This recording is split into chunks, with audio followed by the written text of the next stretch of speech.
Hello and welcome to the Sensibly Speaking podcast. This is Chris Shelton, the critical thinker at large, coming at you for show number 98, just 2 more episodes away from episode 100, which I'm anticipating we'll probably do live. And I don't know, I don't yet know whether I'll be able to figure out how to get callers or something insane like that. But if we do a live stream, we will get some comments through YouTube, and that might be kind of fun. So, and looking forward to that in a couple of weeks. But for today, we are coming at you on Google Play, iTunes, Stitcher, and of course with video here on YouTube. And as I've mentioned before, on YouTube, if you are watching, you can see I have a guest, Stephen Long. He is a writer and identifies as an esoteric Christian, as well as a member of the LGBT community, and is a yoga teacher and is a writer and blogger, which is how I came across his work. And he actually will be starting his own podcast in the not-too-distant future that will be addressing themes of faith and doubt and, whatever comes from that.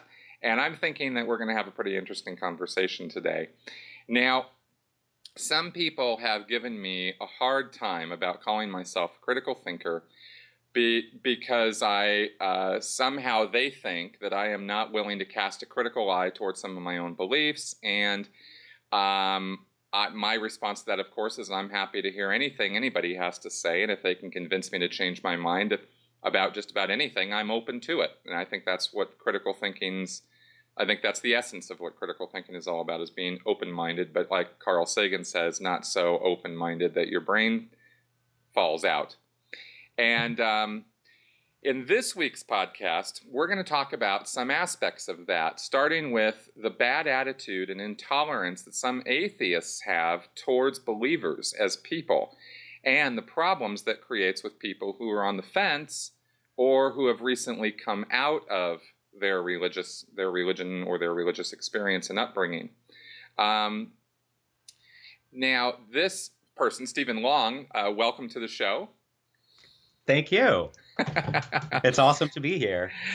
Awesome. Yeah, I'm really glad to have you on board here. I was very interested in what you had to say in your articles about the crisis, your crisis of faith, about losing certainty in God, and yet, and this is where I come in, and I've mentioned this on my own shows, still having hopes that things might not be so black, that there might still be something more that we don't know about, right? But also you mentioned, the antagonistic reception that you received in the atheist community. And I wanted to, I can relate to some of that.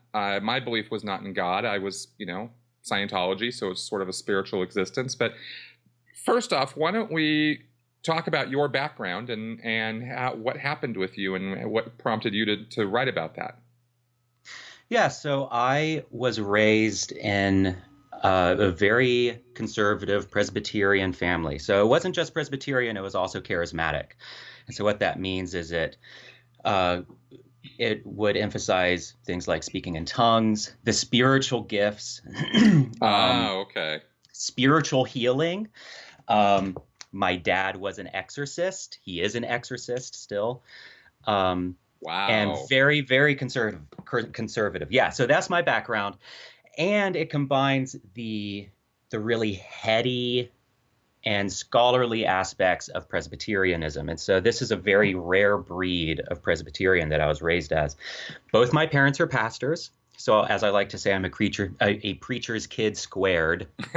Like both of my parents, and everything they say about preacher's kids is true, is that we're out of control and we're crazy and rebellious. And I joined a missions organization in YWAM.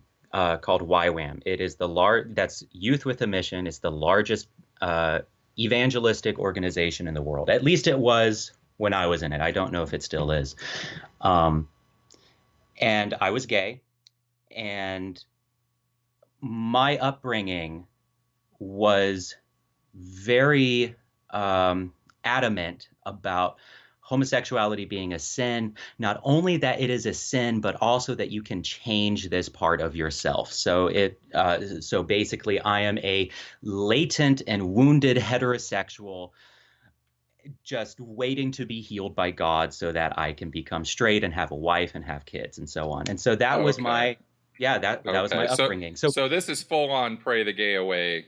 Absolutely. Thinking. Okay. It's reparative therapy,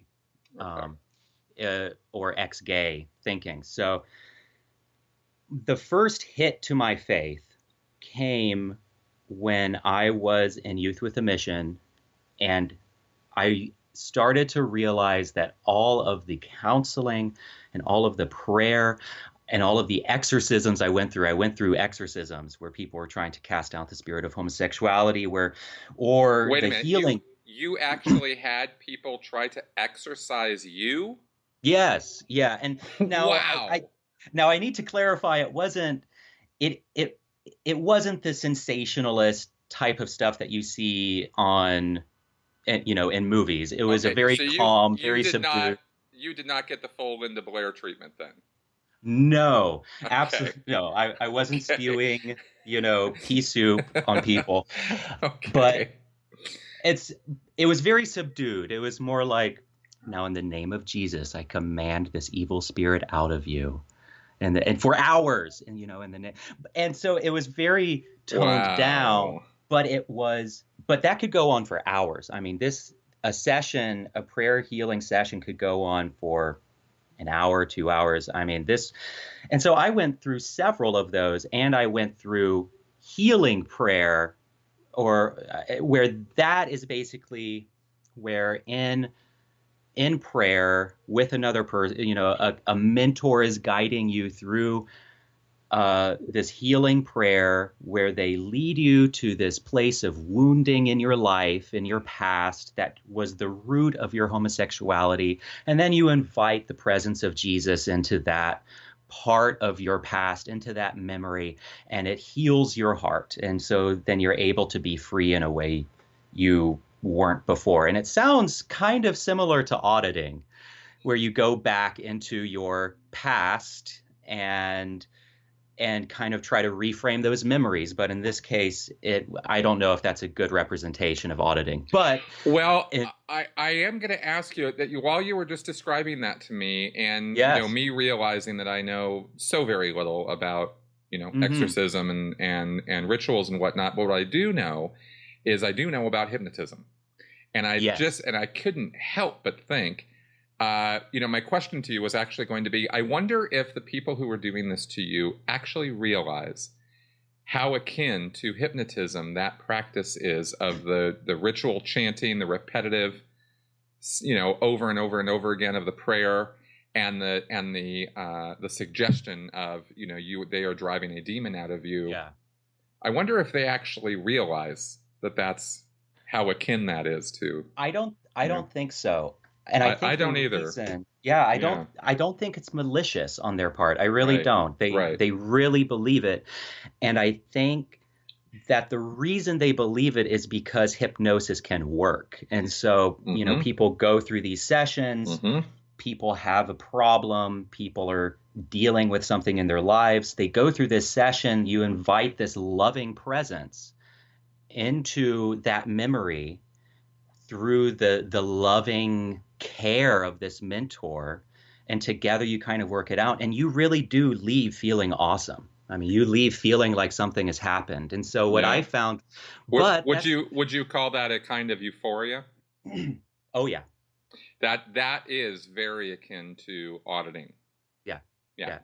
That's what struck me watching Going Clear and reading the book and reading all these accounts is how similar that healing technique is, or that therapeutic technique is. And so, it was all based on this concept of you have this core wound from which homosexuality grows. And so say, as a child, your father was distant, or, in the worst case scenario, you were molested as a child, or you had an overbearing mother. So it really blames the parents, and it assumes that something terrible happened to you in your past. And that's kind of that's a foundation for reparative therapy.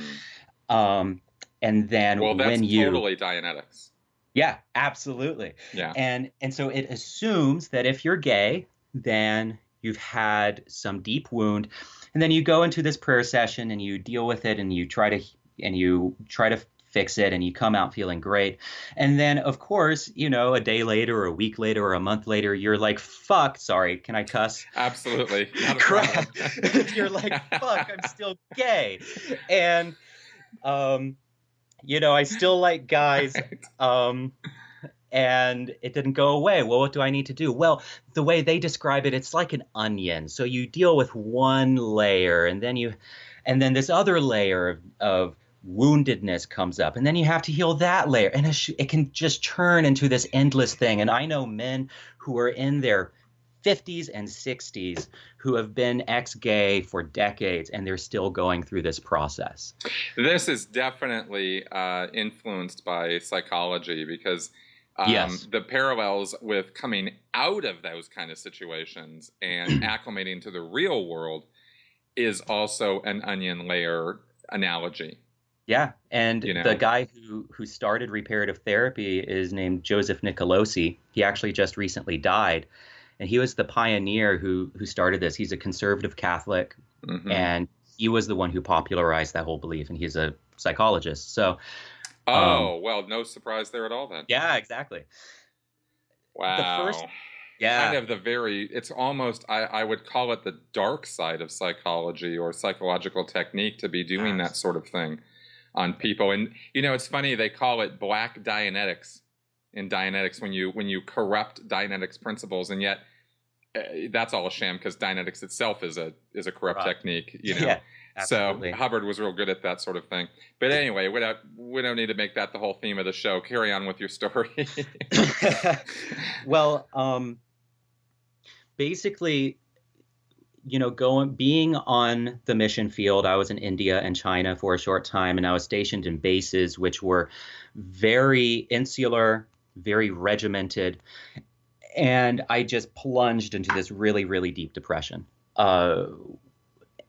where I discovered that the chances of changing my orientation were very low. And looking at my mentors, looking at my ex-gay mentors, one guy in particular who is a good friend of mine who I really looked up to, I remember asking him one time, so are you still attracted to guys? And he looked at me and said, yeah. And I was like, well, aren't you supposed to be healed from this? And he said, it's a process. And I'm like, well, you've been in this process for years now. When can I start living my life? When can I stop being on hold, just fixing this part of my life, and can go on and have a family? And because having a family in the evangelical world is central. I mean, that's a big deal. So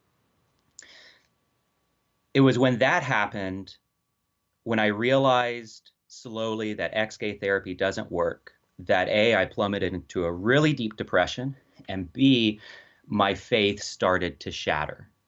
And at that point, I was 18. I'm 29 now, so that was just over 10 years ago.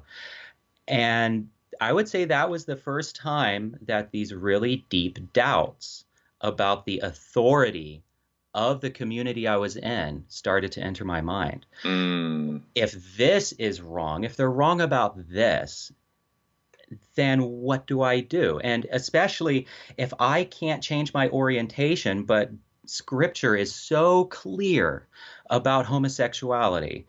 At least they say it's so clear, that homosexuality is an abomination, that it is not God's best for humanity.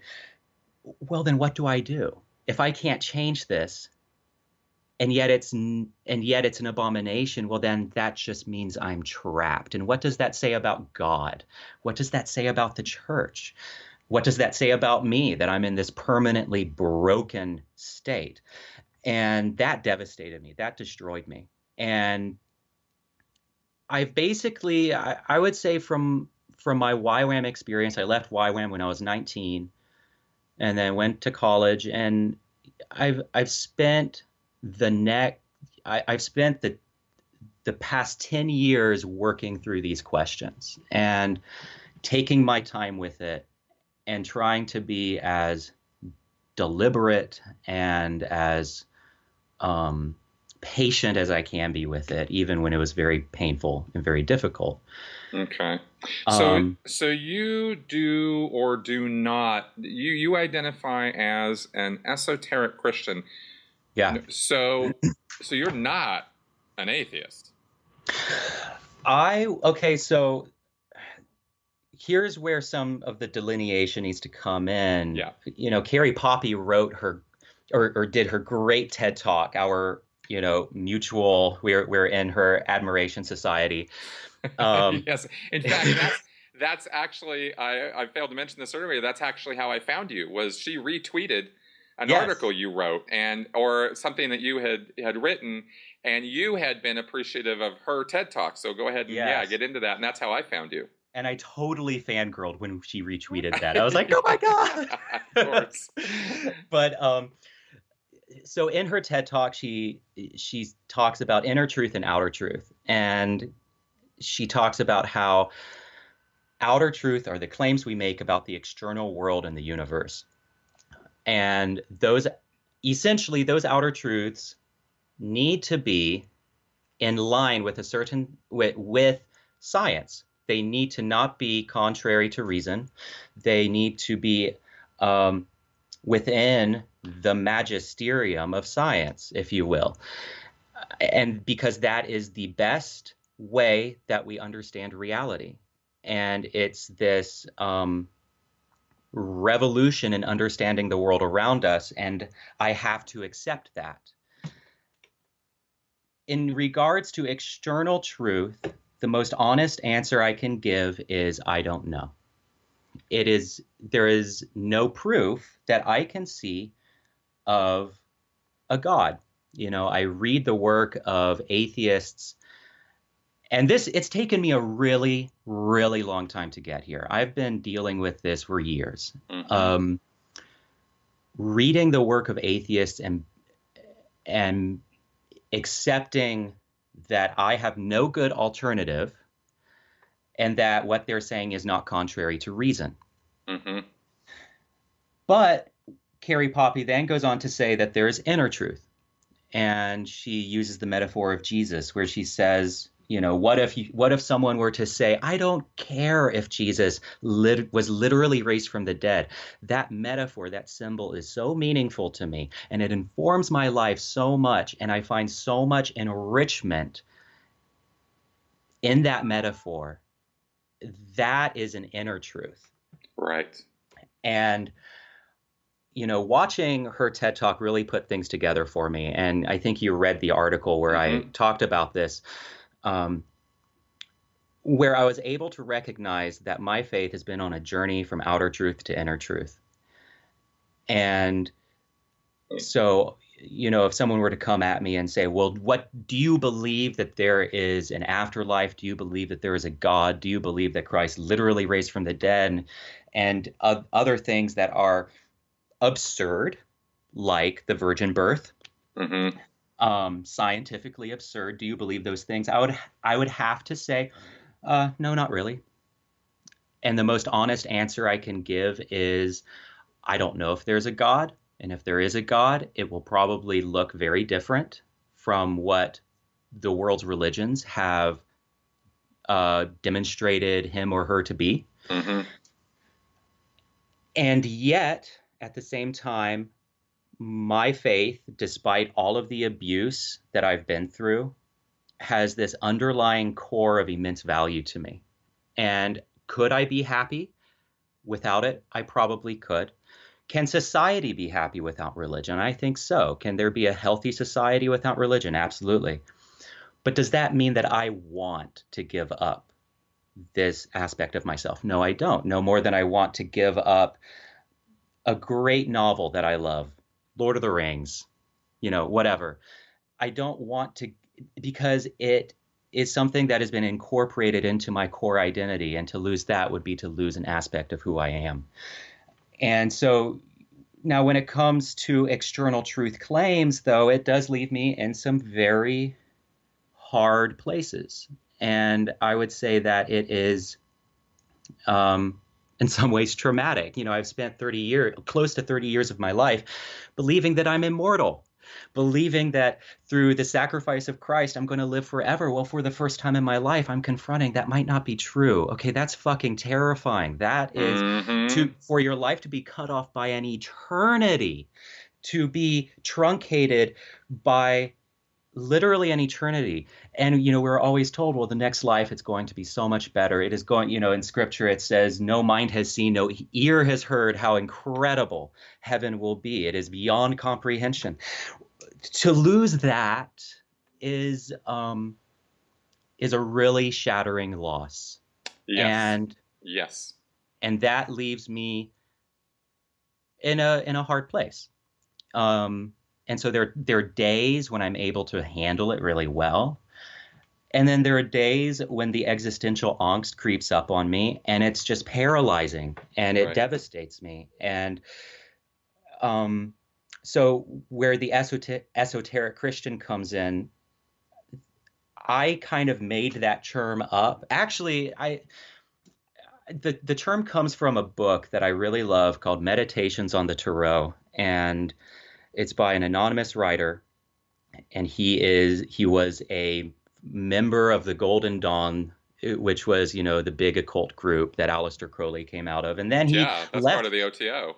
Yeah, and then he came out of the Golden Dawn. He became a Catholic, but a very mystical and very unorthodox Catholic. And he wrote this brilliant book of meditation. And it is very mystical and very esoteric, but he lays down finding an inner faith.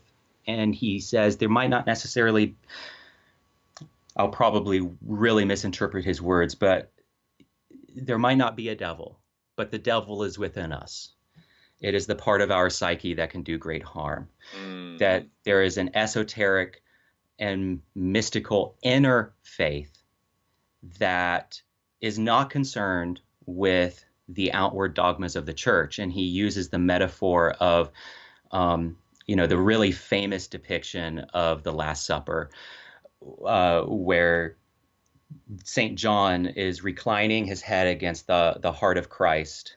And he uses that image of St. John listening to the heartbeat of God. And it's an interior thing. Whereas St. Peter, he's the rock. The church describes him as the rock holding the keys to the church. Well, St. Peter is kind of a metaphor for external faith and the dogmas and the disciplines and the you're in or I'm in, you're out stuff. Well, St. John, his purpose is to just listen to the heart of the divine in all things, no matter what it is.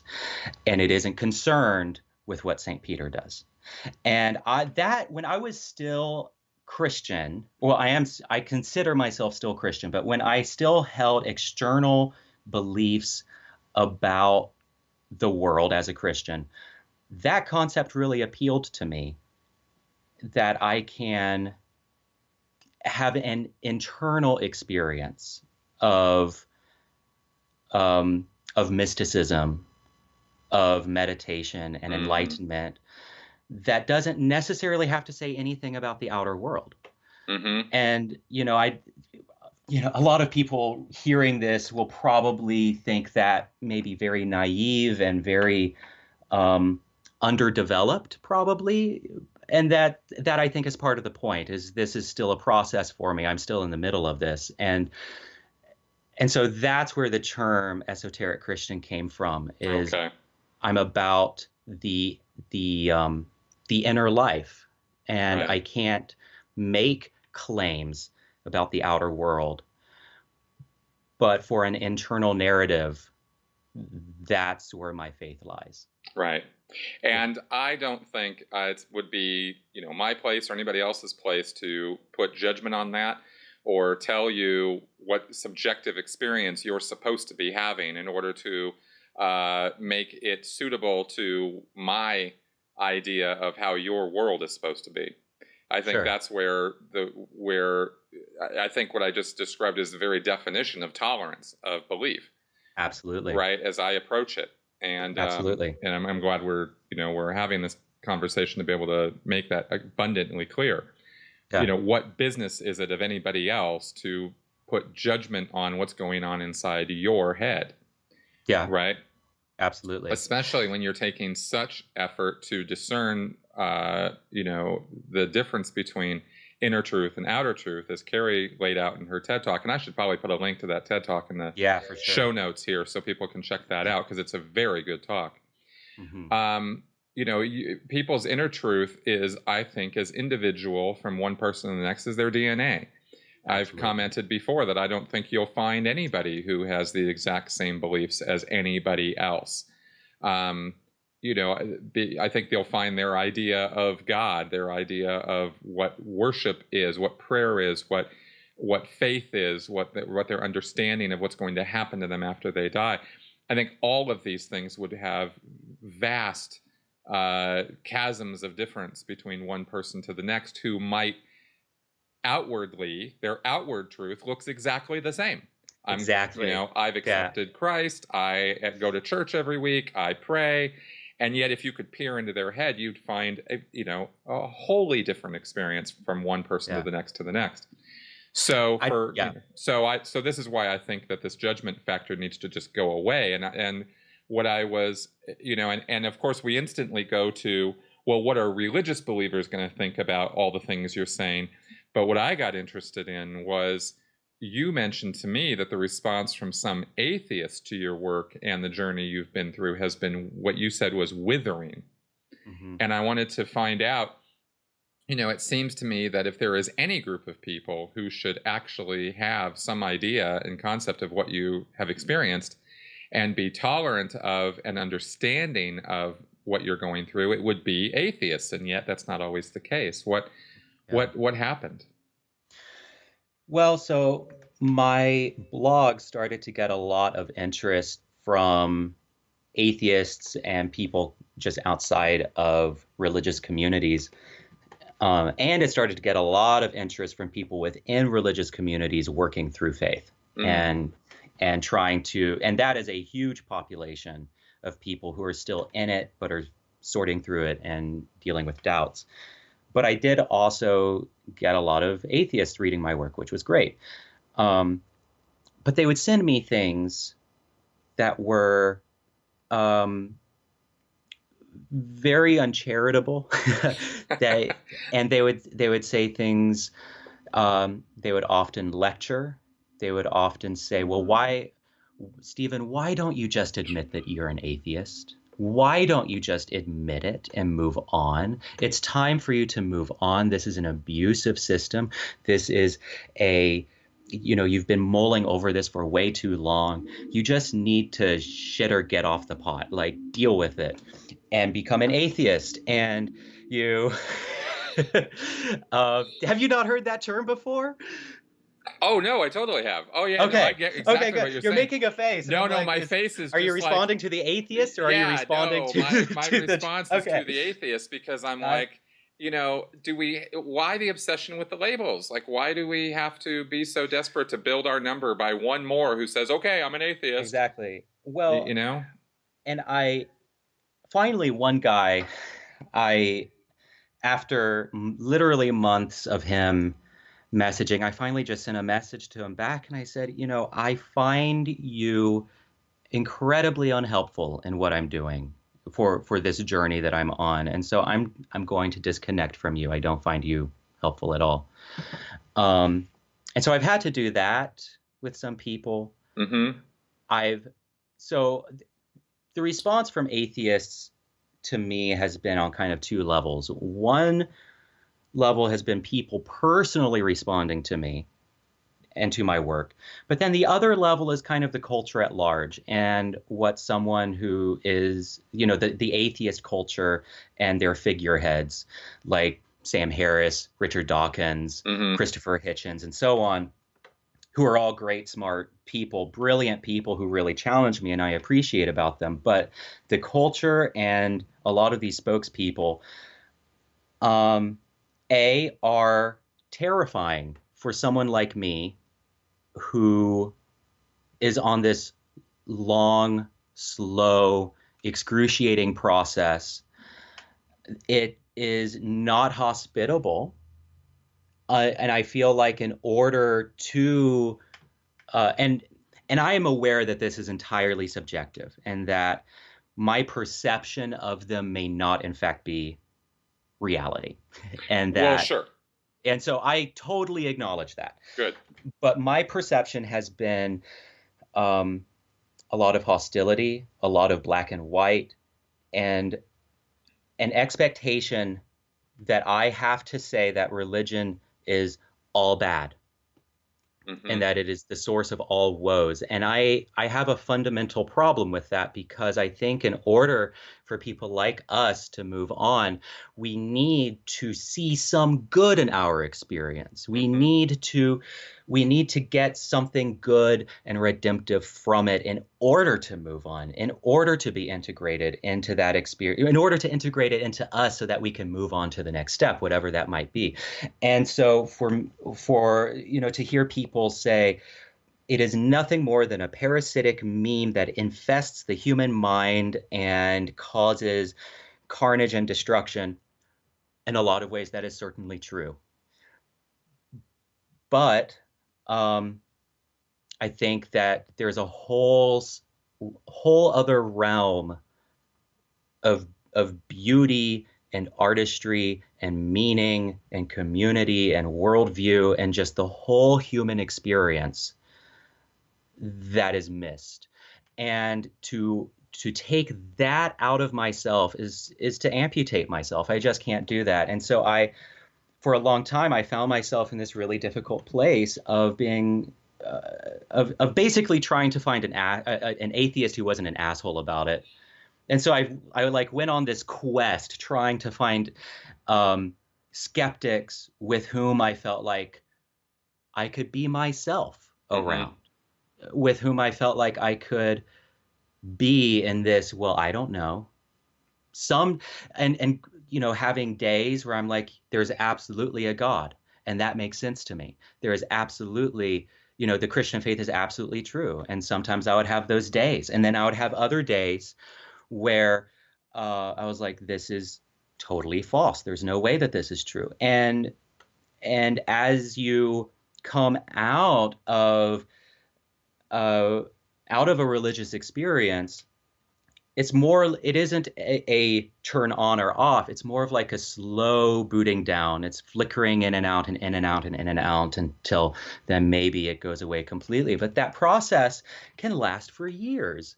And I needed people who were okay with that. And my personal experience with a lot of atheists, the atheists who messaged me, the atheists that I saw online, were just not very hospitable or empathetic to that process.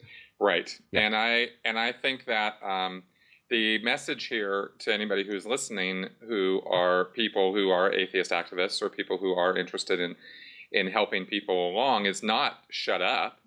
The message to you is not you're evil. The message to you is not you're wrong, you're horrible people. That is not at all what I am trying to put across with this show, but it is simply trying to get across the understanding that every single individual person who comes out of religion has their own story and their own journey to make. And their journey is not your journey. So it is not a one-size-fits-all sort of proposition, where some people come out of religion and are incredibly angry about the experience, feel incredibly betrayed by it, and they want to vent. Please do vent. Please do let it out. Get it out there. Let people know what you went through, why you went through what you went through, right? What caused you to change your beliefs, and just be angry. That's completely acceptable. But don't then expect everybody else to have your same experience, because that's not how this works. And when you want to help someone, they don't have to experience the same things you experienced in order for them to go through their journey out of religion, right? And that's sort of where I am coming from with this, that I would like to get across to everyone out there on this, is that we have to be open to whatever the person is going through. There's a deep, deep loss and grieving process that I think some people go through when they lose their religion, they lose their faith. You described it earlier, where you suddenly have, I went through the exact same thing. I'm still going through it as a Scientologist, as a former Scientologist, because I was promised personal spiritual freedom and immortality. And I don't have that certainty anymore. And so now here I am, one life, your body dies, and that's it. That's the entirety of your existence. Whereas I thought I was going to have an existence that was going to go on and on and on forever. And to have any concept that that is not a loss, that you're not losing something, in losing your eternity, like Scientologists get ridiculed because, I'm going for my eternity. I'm doing this for my eternity. People are like, what are they talking about? Well, they're talking about personal spiritual immortality, which is the same thing Christians are talking about. It's the same thing Buddhists are talking about. It's the same thing, Raelians are talking about. I mean, almost all religion is going in this direction of personal spiritual freedom and immortality. Paradise, you will serve the Lord in this wonderful place, or you will have, if you're a Mormon, you will have your own planet with your own worshipers, and, you will become as God yourself, which is kind of the Scientology thing. But all of them have that common denominator of you're gonna live forever, baby. You're gonna keep going. This isn't all there is. And again, some people approach that with anger. Some people approach that with grief. Some people approach that with a whole lot of confusion. They don't know what to think. One commenter on my blog just recently said that she's a Christian, but she hopes that there is no afterlife because living is exhausting and she can't imagine living forever. And as she struggles with doubts, she doesn't want to live forever, and she hopes that Christianity isn't true. And I was stunned by that, but that just shows the huge variety of responses to this. That's right. And one thing that I have compared it to is to the sense of grief is it feels like when I was in college watching my grandmother die of cancer. And that's what I tell people is, when someone is losing their religion or their faith is undergoing some kind of paradigm shift, really understand that even though you cannot see the source of their grief, to them, it is as real as another person.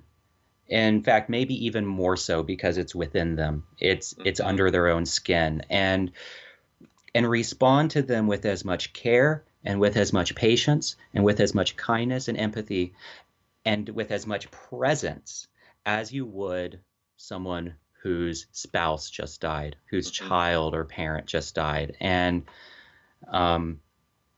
that's the way it's been for me. And I feel like I've been able to come to a place of saying, I don't need to let go of the good. I don't. And in a lot of Christian traditions, there is a lot of good, especially in the contemplative traditions, especially in the more meditative and contemplative high church traditions. There is a lot of goodness there. And it would be a great tragedy for me to lose that. And I'm at the point now where I don't feel like I have to lose it. And so if someone were to come at me and say, well, so what do you say about the external world? I'll say, I say what science says. I won't go beyond what science says about the external world. That doesn't mean I can't hope. That doesn't mean I can't hypothesize. I so very hope for a spiritual world. And, I'm set to use the right-left metaphor. I'm so right-brained and so, intuitive and mystical and kind of irrational. And that is my dominant modality of thinking, is very artistic.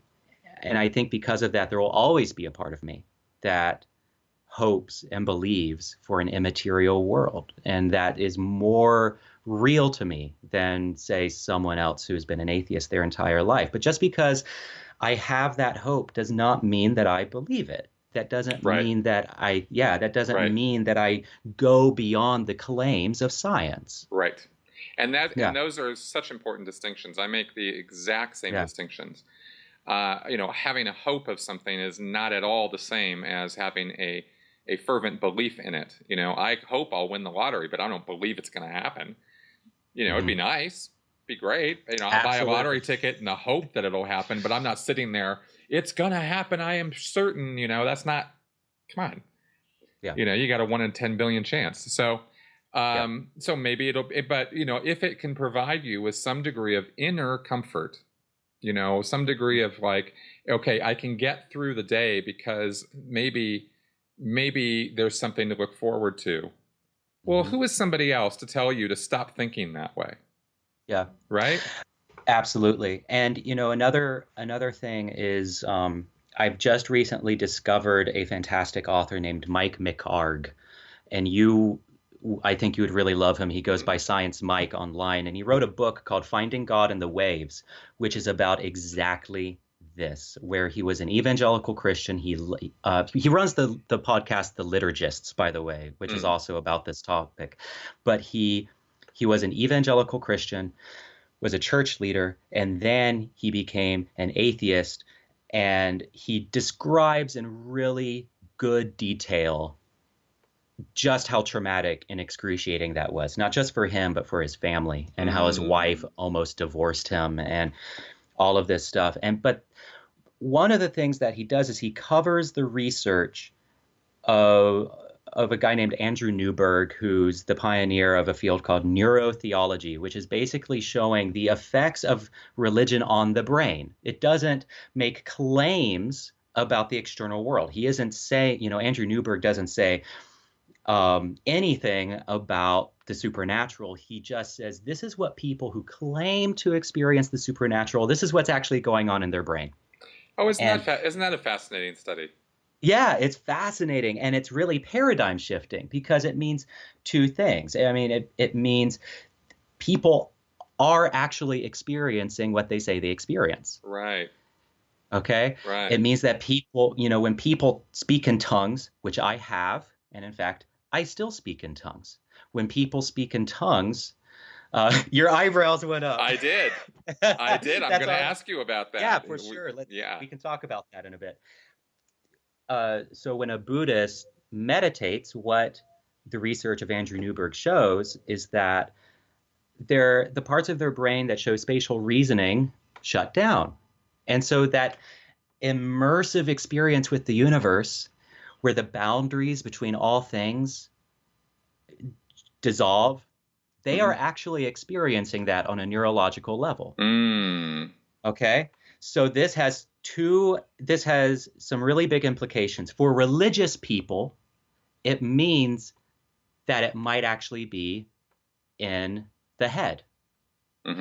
For skeptical people, it means religious people are actually experiencing what they say they're experiencing. Okay? And that has big implications for everyone. So basically, going back to Mike McHargue, he says it is beneficial to develop a neural God network to through meditation and prayer and religious community, to develop a neural network of a loving and compassionate God with whom you can connect, with whom you can communicate, with whom you can share your fears and your woes, and through that neural God network, you can have these really profound neurological and mystical experiences, even if that is all mystical experience is.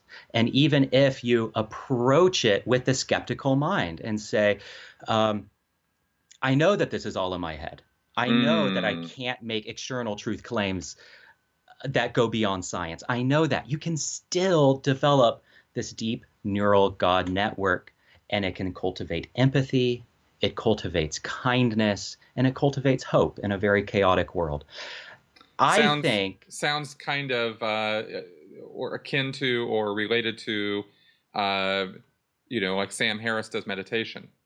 Exactly. It's very, very similar to that. And so, someone might say, well, why don't you just meditate? Why continue in this religious tradition when you could just meditate? And I guess my answer for that is that I already have a ready-made neural network that I know how to use and I know how to tap into, and it gives me great meaning and great life. And so, I can go to Holy Eucharist. I can go to a high liturgy or to an Episcopalian church, which I do now. I attend an Episcopalian church, and I leave feeling so full and so content and so happy. And there's something that if I didn't know better, and if I didn't know about the brain, I would assume that what goes on there is paranormal, because it is that magical. It is that gorgeous and incredible. Well, just because it happens in your brain doesn't mean it isn't beneficial. One of my favorite quotes ever from a book is from the very end of the Harry Potter series, where Harry goes into a vision and he sees Dumbledore, his mentor, who is dead now. And at one point in this vision, he asks Dumbledore, "Is this all in my head?" And Dumbledore says, "Of course it's all in your head. That doesn't mean it isn't true. That doesn't mean it isn't real." Right. Yeah. And that's, if we could somehow, get that across as what religion could and should be. Absolutely. Right. Versus the horrific atrocities that occur because people get the idea that because they have experienced something, everybody else has to too. And their inner truth has to be everybody else's outer truth. That's where we lose the plot. And that's where the jihads and the terrorism and the intolerance and the you're going to hell because you don't believe what I believe. That's all got to go away. Exactly. And another important distinction is the God of your neural network, is it a loving God or is it an angry God? Well, those two gods are going to have, and this is a point that Mike McGarg makes, is if you have an angry God in your neural network, if you have an angry God in your brain, that's going to be very negative, and that's going to really destroy you. And I think that a lot of the claims of skeptics about religion rightly focus on that angry God. That's right. Well, but what about the God of Julian of Norwich, or the God of Teresa of Avila? These are, great Christian mystics, where the God of Julian of Norwich, she was a great mystic, English mystic. She said, God is mother, and she is this abiding God of everlasting love, everlasting light, and all shall be well. And she painted this picture of a God that doesn't have any hatred, that doesn't have any anger, where anger is contrary to her being. And that's a very different God from the God of, say, the Southern Baptist Church. Right. Well, you get the Jonathan Edwards experience of sinners in the hands of an angry God. Yes, exactly. Heavy old school, Old Testament stuff. Yeah. I mean, and I have to admit, I really am, from a writing perspective, I am fascinated and admire some of the language and the literary devices that are used in the Lord's Prayer and some of the heavy duty, Ezekiel, stuff. I mean, the Pulp Fiction didn't quote the Bible, but a lot of the Bible passages from Ezekiel sound an awful lot like, oh my God, what were being laid down, by Samuel Jackson in Pulp Fiction. I mean, he got the rhyme and the meter of how Ezekiel flows, and that is some heavy duty stuff. And you kind of can get into that spirit of things, but absolutely. But you got to separate that as fiction or as writing from reality. That's not some outer truth that we should be embracing and running with and enforcing on others with the sword, you know? Exactly. And, something I think a really important point to make, speaking of the Bible, is I do read the Bible every day. I pray the divine office, or I pray the daily office every day. The daily office is a set of prayers and readings and meditations from the Book of Common Prayer, which is the Episcopalian prayer book. And the language is really beautiful, and the prayers are really beautiful.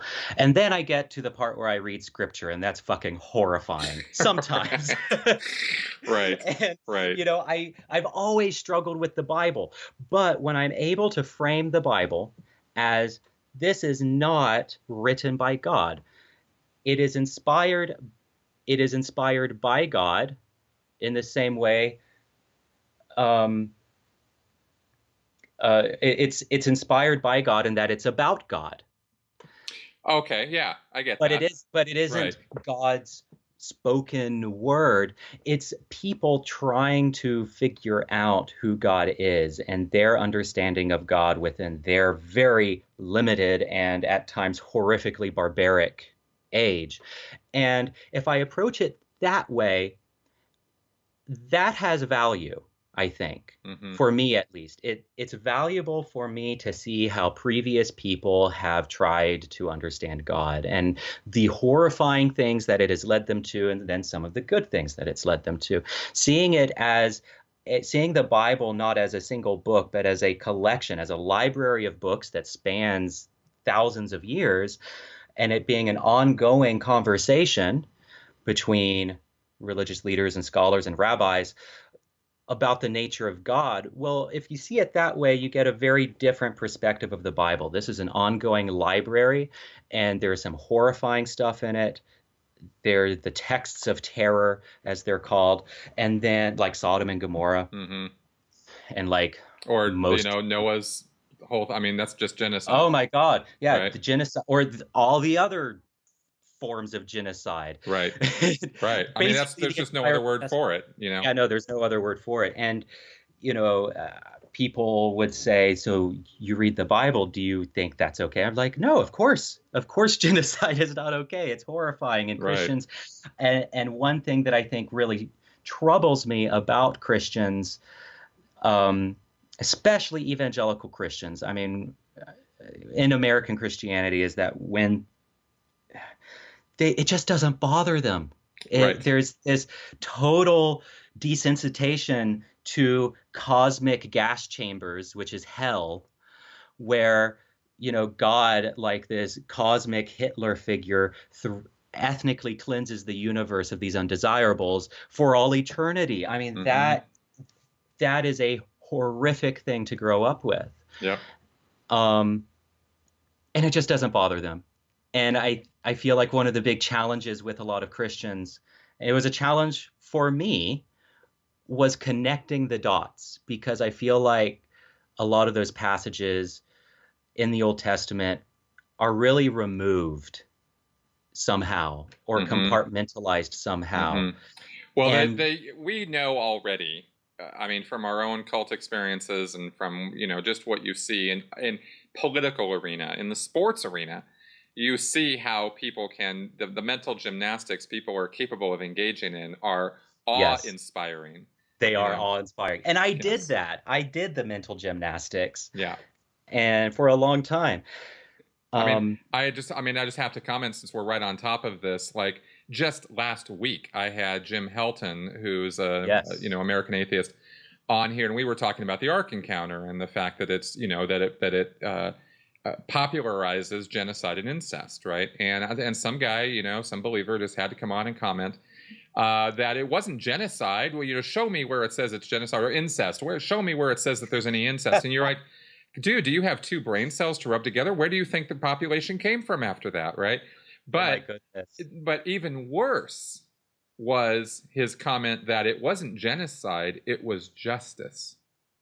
It was God's justice. And I just go, wow, man, you've got some really twisted ideas. The floor. Well, and that's really typical of American evangelicalism, which, and and especially the Reformed movement, the Calvinist Reformed movement, which is pretty large, where they basically say God predestined every single human being before time to either burn in hell for eternity or to be the elect. And so the elect are those that God preordained before time to bring into salvation. Well, can you imagine being a teenager at a Christian high school like I was, literally being kept up at night, terrified, just being kept up for hours?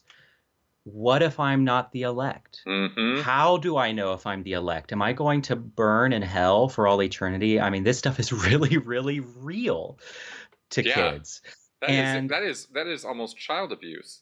It is child abuse. It absolutely is. And so, it took a lot of conversations with my dad, and he's a Calvinist, and so he was able to kind of theologically talk me out of that place, but it still left me with a very traumatizing state of mind. It was awful. Yeah. And the progressive Christian writer, Rachel Held Evans, several years ago, she wrote a really great article called "The Scandal of the Evangelical Heart." And she says because there's a book in Christian circles called "The Scandal of the Evangelical Mind," which basically says evangelicals are fucking idiots. Like, they need to think through shit more. I mean, and it's by an evangelical. It's by someone I think an evangelical scholar or something. And basically Rachel in response said, that's true. But the real scandal of the evangelical person is not their mind, but their heart. That they can look at the vast swaths of humanity and say they're damned to hell for no reason whatsoever. Right. That is the scandal. Right. And that they can have what she called a sociopathic theology, where it is internally consistent. This theology is internally consistent, but it lacks heart. And because it lacks heart, it takes you down this road to extreme inhumanity just for the sake of consistency. Right. And it leads people to a very, very dark place. And she said that's almost scared me out of church. It almost scared me out of Christianity to say that, you can look at a Muslim person and say, well, it is God's justice, it is God's goodness that they're going to burn in hell as conscious beings for all eternity. Right. And that's where the whole, when religion becomes that instead of tolerance, understanding, love, peace, and, a harmonic existence, I just can't go there. I can't agree with any aspect of that. I just can't. Can I. So, wow. Now, I have a question. Did you ever run into Seth Andrews in your journey, in the Thinking Atheist? Andrews. I don't think so. I would encourage you to check him out. He was literally yesterday and this last weekend. He was here in town in Denver, and I got a chance to have some. I got a chance to have a couple hours of FaceTime with him. He was a Christian believer, fundamentalist. His mother and father, unfortunately, still are. He was a Christian DJ, like on a Christian station. He grew up in Oklahoma. And he then, in the 2000s, started having doubts, crisis of faith, came out of it, and then put out a podcast called The Thinking Atheist, and built up his own online community because he had no community of people of like mind to talk through the things he was experiencing and going through. And he has always been about, let's go through this journey together. Let's understand, let's come to understandings about things. And so he positioned himself as the Thinking Atheist. And I'll just plug him because if you haven't encountered him in the atheist world, and your experience of the atheist world is only the Four Horsemen, well, they're pretty hardcore. Dawkins and Dennett and Harris and especially Christopher Hitchens. I mean, Christopher Hitchens could not be more blunt. Religion poisons everything, and there are days where I absolutely get behind that view. Me too. And thinking always, of course, that the word religion, the use of the word religion, as I understand it, when I say religion poisons everything, is organized religion. Yes. Because it's a homonym, and you get religion as religious belief. Yes. Right? What's in your head. And you get religion meaning organized religion, and people get these two things mixed up all the time. Yes, they do. Where you say religion is bad, and they think, what, you're judging me now? You're judging my beliefs? You're saying I can't believe what I believe? And you go, no, it's not at all what I'm talking about, but I have no other word to use but religion. And so if you don't differentiate organized religion and the groups and the ideas and the rules and the guidelines and the intolerance and the let's have a jihad, if you don't differentiate that, I wish there were two different words for that versus, one's, and I guess you could say one's faith, as another word to use that gets into here.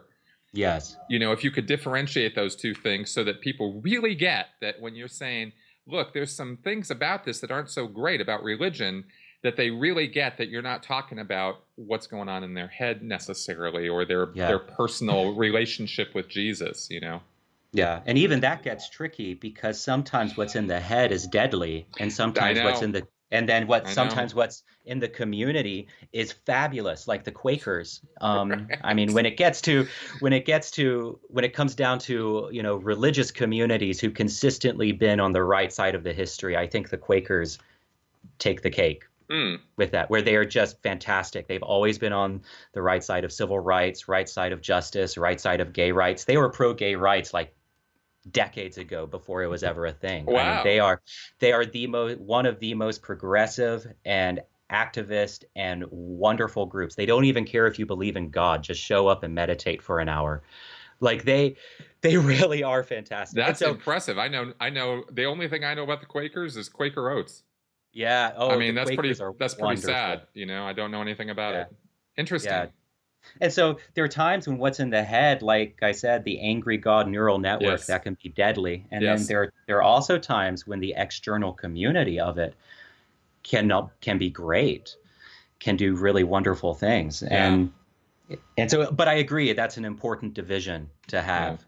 It's a stab at it. You know what I mean? I'm not claiming to be perfect on this, but it was an effort that I made to try to understand where do the troubles come from with this. And the word religion can mean, what's in your head, your religious belief.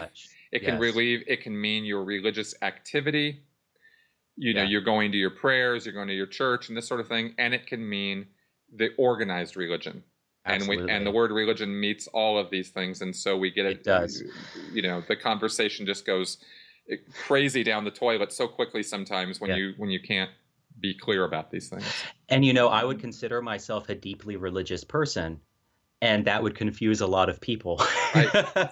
That's right. And but exactly. Now that we've talked through, I hope people can see that how that works. And that I don't see any reason why any atheist would have to have some big issue with you. Yeah. Right. Yeah. I personally agree. Yeah. Well, that's why I wanted to talk about this. I thought it was worth a podcast episode to dig into the details of this, and point and be a bit critical about the atheist community in the way that sometimes they cannot be as welcoming as they think they are being. Yes. It's not like it's evil intentioned on their part. It's not like somebody was trying to, stick your face in the mud and trying to give you a hard time because you just wouldn't take the label atheist. They were coming at it from their point of view. And what I think people need to be cognizant of is that when people are newly coming out of religion or are having crisis of faith, you need to talk to them from their point of view and understand where they're at, not where you're at. Yeah. Another plug for wonderful people is Ross and Carrie, because I feel like they do that really well. Yes. They are fabulous at that. Yep. So you wanted to talk about speaking in tongues. Thank you for bringing that up. Yes. We should do that before we get going here. Yeah. Tell me about this for sure. Speaking in tongues business. So So you're probably getting images of like snake handlers. It's not that. Yep. However, where I'm at, I'm I am in Appalachia, and there are actual real life snake handlers here. You go up into the backwood. I'm in North Carolina, but you go up into the woods, and there are definitely snake handlers. I have a friend who actually came from that community, and he said, "Oh yeah, preachers died. They got bit by snakes in their services." But that's a whole other podcast. I guess he didn't have enough faith. No, I guess not. Whatever, man. What a waste. What a waste of a life to die that way. Yeah. So, speaking in tongues, it's as I was raised with it, where my parents would speak in tongues. My mother, as she would do the dishes or driving in the car, driving me to school, she would be praying and she would just be speaking in tongues. My father spoke in tongues all the time. I mean, I was in a tongue-speaking family. My two sisters speak in tongues. It was it was just what I was raised with. And so to me, it's not weird. I know on the outside, people are like, what the fuck is this? But to me, people have been speaking tongues my entire life. And a lot of the most wonderful encounters, spiritual experiences, mystical experiences I've had have been in the context of speaking in tongues, because basically what it is, it's a willful shutting down of the language processing parts of your brain. And I would get physical sensations of warmth, but not, and not just warmth, but a warm, cozy, comforting warmth. Your brain, just all through your body, you start to feel electricity going through your body. I mean, it's crazy shit. I would feel like I would feel like my limbs were being electrocuted, but not painful. It was just these surges of energy going through my limbs. I would feel this divine connection with something outside of myself. Okay. And that thing was an object of just total love and total goodness. And the thing I want to emphasize is this is a good experience. I mean, this is an awesome thing. It's like taking one of the best drugs and having the best trip ever. But it's something that the brain does on its own. I mean, who wouldn't want that? And it's culturally universal. I mean, this is something that a lot of religions do. If you look at a lot of kind of folk religions, they do this. They speak in tongues, and like in Haiti, they do this. In hoodoo and voodoo, the spirit comes over them, and they speak in tongues. A lot of African religions do this. A lot of kind of folk indigenous religions do this. And so this is something that the human brain naturally does. And I guess because I grew up with it, it isn't scary to me. I can still have this experience even as I'm a skeptic, as a meditative experience. And it's wonderful. It's fantastic. It takes, and I have a lifetime of practice with it. Right. It's pretty ingrained in terms of neural ingrained. In terms of neural ingrainment. It's pretty deep in your system. I mean, the way I could describe it, if anyone does yoga, if anyone has gone really deep, and I'm also a yoga teacher, if anyone has gone really deep into a yoga practice where they get into that awesome meditative state and your brain just starts doing crazy shit and you start having visions, or you can just feel really at peace and really calm, or your awareness, your sense of self dissolves, and all of that stuff the brain does naturally. And so I've also been what they call slain in the spirit. Do you know what that is? Okay, so slain in the spirit is where in charismatic Christian terms, it's when the Holy Spirit comes on you in such power, you lose the strength of your limbs and you just collapse and you fall on to the ground, and you and you're basically in like a catatonic state, or you're speaking in tongues and it's just flowing through. I mean, and the thing that I want to emphasize is these are real experiences. This isn't pretend. I think a lot of times when you're, watching a televangelist and they're doing this shit, It probably is. Maybe it is. I don't know.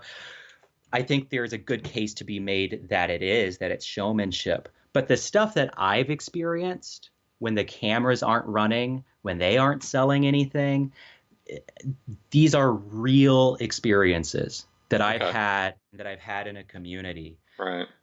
And they're awesome. They're pretty cool.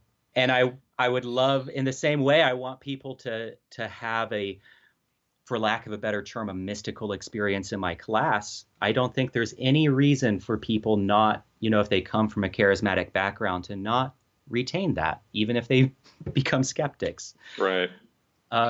It's a pretty, yeah. I think that the importance of this is the framing and the interpretation of it. Absolutely. That's right? Everything. That's right. That is everything. Because context matters. Context is yes. what establishes truth. And I think that the context of this is that you are fully cognizant of the fact that this is a neurological experience. It is not a phenomenon. It's a phenomenon of the mind. Yeah. Right. It is not, you are not interpreting this as into, some, bizarre, okay, well, God came down and touched me with his, little pinky, and I, writhed on the floor through me. That's right. And now I am speaking as though, God is using me as a vessel or something. You're not making claims like that. You're simply saying, look, there's this experience that occurs. I understand it's a neurological experience, and I understand, and hey, I feel good as a result of it. It brings me peace in the same way that for some people, smoking dope or meditating or taking a ride up in the mountains have a nice contemplative spiritual experience. And I got nothing on it. I would have an issue with, personally, from my own experience in education, I would have an issue with people who are doing trance induction for the purpose of installing post-hypnotic suggestions, as is done with Dianetics. Or what is trance induction? Well, putting yourself into a trance state or having somebody put you into a trance state, right? Yeah, sure. Where you are not fully aware of what's going on around you, and and on purpose, right? And so that suggestions can be made to you into the subconscious, where and I Freudian, whatever, I don't care. I mean, it's things are happening to you that you're not fully aware of. Yes. And when that's occurring, I start having a problem because people just can't seem to help but take advantage of other people in that condition. Exactly. And I don't go there, right? But I think what you're talking about is different from that, and I can see the differences. Good. Well, and so just two points that I want to make. First, this isn't like a daily thing for me. I don't like, it's time to speak in tongues, for an hour. It isn't like that for me. I find that when I do speak in tongues, it's a very spontaneous thing. I don't plan on it. I can go months without speaking in tongues, or sometimes it happens once a week. It isn't something that I plan on, and it doesn't happen regularly. But when it does happen, it's cool. The other thing is what you just said, about the how easy it is to manipulate people when they are in these mystical states. That's right. And I have really struggled with that because I'm a yoga teacher. Mm-hmm. And it's part of my job. And I don't just teach yoga, I also teach meditation. I teach mindfulness. I teach, I try to teach these skills that people can take out of the yoga class and use in daily life to reduce stress and so on. But I am intensely aware that puts me in a very powerful position, and it frightens me. When there's a whole class of people and I'm leading them into this meditative state, and they're doing everything I tell, and I try to make clear, if this is contraindicative, don't do it. But even so, I'm in a position of terrifying authority in a yoga class. And I've struggled with that for years because that frightens me. And being a yoga teacher now and having people just come to me afterwards with tears in their eyes or weeping and telling me these experiences that they had, not anything weird, not anything crazy, but just I felt such a presence of love, or I felt so relaxed, or I worked through this trauma, or I got this realization, or whatever it is. That's really frightened me, the level of power that I have. And so I think there's one response, and the same is true. The same is true in Christian circles and charismatic circles. When you're in that state and you're speaking in tongues, or you're on the floor slain in the spirit, or you are listening to a preacher or praying with the band playing or whatever, you are in a highly suggestible state. And there's one response, which is to say, well, we just need to avoid that state altogether. It's too dangerous. It is too dark. There's too much threat of manipulation and evil people taking advantage of that. And I've shared that perspective before, but then on the other hand, that self-transcendent quality of the human brain is also some of the most profound and beautiful experiences that a human being can have. Right. Well, and that's why the context and control, and I think that's why your attitude of being fearful and keeping it real, right, is so important, because those are of course the exact opposite of what destructive cult leaders will do, right? They savor that power, they want that power, and they use that power to their own advantage. And you know from personal experience how easy that would be. So it's good to see somebody who is not doing that. Yeah. And we have this irrational, mystical side of us. And I think a possible response could be, well, we just need to shut that down and be totally rational beings because it's too dangerous. And I say, yeah, it is dangerous. It's very dangerous, but also what a tragedy to lose that experience. Right. Well, I think that's where neurology, I think that's where psychology and neurology really need to come together on this stuff, because we need to understand these things. I don't want to stop people's, euphoria. I don't want to stop people from having a good time. I don't want to get in people's way from having, I don't even want to call it a spiritual experience, because that itself is suggestive of something that might or might not have any truth to it at all. It's just words that we use because we don't have a word for, this amazing physical, neurological experience, because we're not in our brains seeing that. But whatever it is, I'd love to understand it, and I'd love to have more studies done on it so that we can take it to a constructive place. And I think that's where Sam Harris is going with meditation and trying to understand that. And I applaud him for his effort, because he is doing a quote unquote, what has been a spiritual activity. And he's going, well, do we have to call it spiritual? Do we have to say that this is, related to God, or can we just have the experience and recontextualize it and just have a pleasant experience, and therefore, and lead better lives, more peaceful, harmonious lives as a result? Is that inherently a bad thing? And I don't think it is. But it's a tough conversation. It's because it's a nuanced conversation to have with people, because they insist on bringing all this baggage in with it of, well, it's God, or well, it's Krishna, or well, it's this or that, and you just go, well, could we leave all that out of the conversation and still have a positive experience? And I think I kind of get that that's where you're coming from on this. Yeah, I think that's a good description. Great. Okay, good. Yeah. Well, we are definitely out of time. We have covered some excellent territory, everything I wanted to cover and more. Stephen, I really appreciate your time. Where can people find your blog? Yeah, people can find me at sbradfordlong.com. Cool. And on that site, I'm starting a podcast on the first Monday of August. So I think that's August 7th. So next month, I'll be launching my podcast about all of these topics. So. Excellent. Well, I'll definitely be listening. So cool. We'll have links to all of this stuff in the show notes. I am very much looking forward to any comments or feedback, good, bad, or sideways, on this show, on what we had to talk about here. Very, very curious what the response is going to be on this one. And thank you, everybody, for coming around and listening. Stephen, again, thank you for being part of this. And I will see you guys next week. Bye-bye.